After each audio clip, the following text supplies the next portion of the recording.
CNBC launching a special series today, Gold Rush. Bullion up nearly 26% year to date. And joining us now is Tom O'Brien, editor of the Gold Report. Tom, welcome. I don't know how to say this precisely, but when we do like a special series, that would be one sign that maybe a peak has been hit. What do you think, Tom? Good morning, Tyler. Yeah, you know, as I said last week, I loved it when Michelle had said to you, hey, we're going to be doing a gold rush. I think it's a short-term peak. You know, it's not a long-term peak. What you have is this. Gold has done two big corrections in the last 10 years. We did a 24% correction in 2006. We did a 39% correction in 2008. You know, when we came down last week, we came down 11% in 48 hours. Big numbers. I suspect we're going to get down to about 1550. What gets interesting, Tyler, is this, is that yesterday you had a takeover in the business. Rico Gold is going to take over Northgate Minerals. Now, they did that at a 14.7 EBITDA. That is actually 46% lower than the takeover last year. So they gave a good premium, but it looks that the gold companies themselves are paying less to take over other companies. And so the way that sets up on a fundamental basis is that gold can really come down $300 and they still make money. So the gold companies themselves are basically saying, hey, we're at a high right now, and, you know, we'll buy the supply, but we're going to buy that supply at a lighter price. You think in terms of the fundamentals of the gold market, such as I can understand them, and I wonder what has been driving the price and what has changed. And it seems to me that you can throw the fundamentals out the window, and that what's been driving the price has purely been fear. What do you think? I think you have fear. You have, you know, every time I hear that you have a safe investment, there's no such thing as a safe investment investing. So when I hear that, it's like, oh, my God, people going into the gold market and, you know, you're going to get hit. I mean, every market can get hit.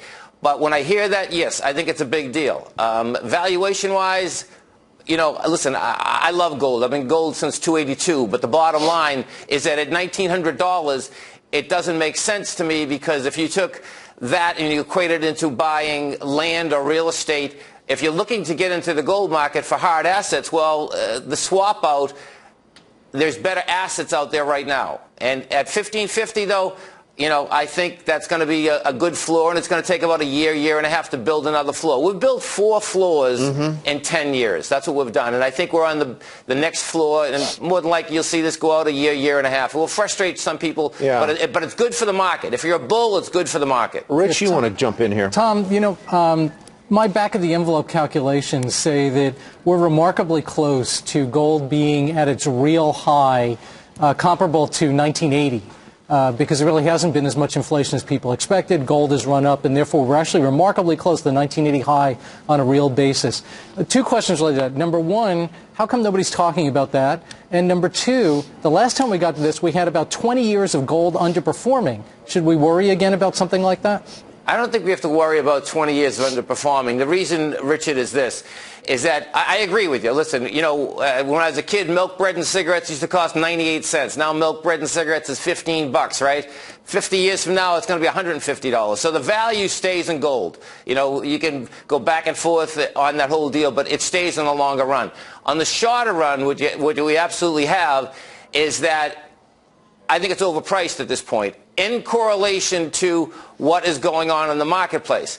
The debt structure, though, in the world is huge. There's no doubt about it. Now, how many haircuts are going to be taken? That's what it comes down to.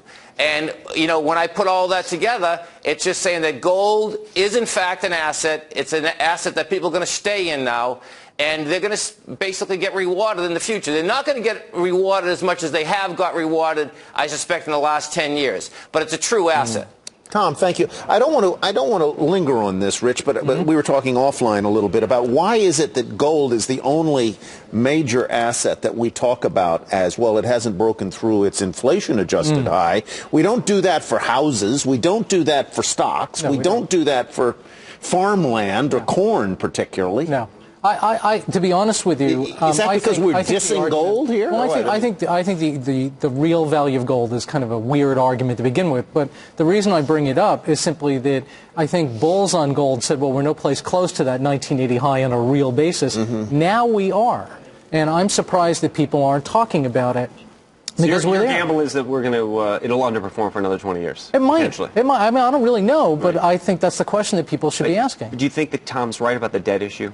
That overhang will keep gold high just because of the fear factor in a way that I don't think we had in the 1980s. If you really want to be an obnoxious contrarian, okay, go for it. Yeah, I mean, exactly. That's what we're all about. You'd say that the way we get out of this is not by inflation, which is clearly the overwhelming consensus that that's the only way out, but maybe we get out of it by growth. And if we get out of it by growth, gold is not going to perform very well. Stocks will outperform gold. Now, I'm not sure that's going to happen. I hope you're right. Yeah, exactly. But if you think about consensus, gold is really a sentiment measure in and of itself. I mean, one of the reasons I'm not in the Dave Rosenberg camp, I agree with a lot of things he sees in the short term, but one of the reasons I'm not there is because people love gold. There's no better sentiment indicator than gold. People think the world is coming to an end.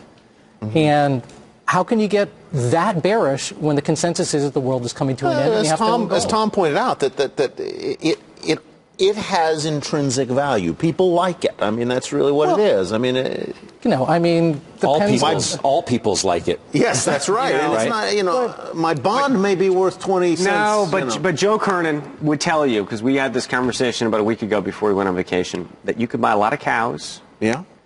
Those cows could multiply. They could create jobs because someone has to do something with the cows. There's a lot of gold value. Doesn't have that. Gold you can't get milk from sits there like this piece of paper sits there. You cannot get milk from gold, can you? You can't get milk from gold. No, you can't. No, you really can't. You can't. What can you get from gold? I don't know. Jewelry. Very little. Little happiness for my wife. You can get your wife happy. That's right, is what you can do. All right, Tom O'Brien, thank you very much.